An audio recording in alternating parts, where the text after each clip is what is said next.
अंजनगावमध्ये पुन्हा राणा दगडफेक करणाऱ्या युवकाला पोलिसांनी घेतलं ताब्यात।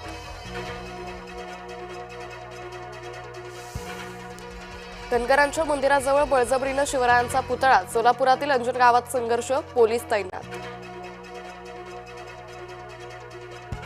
खरात सोबत एकनाथ शिंदे 20 मिनिटं बोलले असल्याचा दावा, अंजली दमानी यांच्या दाव्यानं खळबळ। नामकरण आवारेसह पत्नी आणि मुलाची 10 तास चौकशी, पतसंस्था आणि फसवणुकी प्रकरणी चौकशी, त्या खात्यांशी कोणताही संबंध नसल्याचं आवारेचं स्पष्टीकरण। बीएमसीच्या शाळेत मनाचे श्लोक म्हणूया, ठाकरे गटाची मागणी, मनसेचा पाठिंबा। उद्घाटन पत्रिकेवरून भाजप शिवसेनेत पुन्हा वादंग, उद्घाटन पत्रिकेमधून एकनाथ शिंदेंचं नाव डावललं, संतप्त शिवसैनिकांचं निषेध आंदोलन। कुणाचं मन दुखावलं गेलं असेल तर माफी मागते, विरोधकांच्या टीकेनंतर किशोरी पेडणेकरांचा माफीनामा।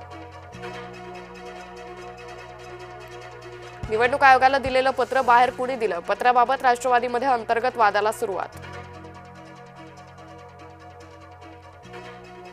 अज्ञात व्यक्तीसोबतची बच्चू कडूंची ऑडिओ क्लिप व्हायरल क्लिपवरून राजकीय वर्तुळात खळबळ, जय महाराष्ट्र ही ऑडिओ क्लिपची पुष्टी करत नाही। राजेश अग्रवालांकडून कुंभमेळा विकास कामांची पाहणी, विकास कामं वेळेत आणि गुणवत्तापूर्ण करण्याचे दिले आदेश। भूमपरंडा तालुक्यात अवकाळीचा तडाखा, अवकाळी पावसामुळे द्राक्षबाग उद्ध्वस्त। नाला बुजवून रस्ता केल्यानं साचलं पाणी, संतप्त कोथरूडकरांचा नाल्यात उतरून आरोप। पुण्याच्या महापौरांची तारांबळ, येवलीच्या पावसातच रस्ते तुंबल्यानं पुणेकर चिडले। भंडारा जिल्ह्यात गॅस टंचाईचा फटका, पालांदूर वरटीत सिलेंडरसाठी लांबच लांब रांगा। युद्ध लांबल्यानं सीएनजी महागला, पुण्यात सीएनजी आता सुमारे 95 रुपये किलो।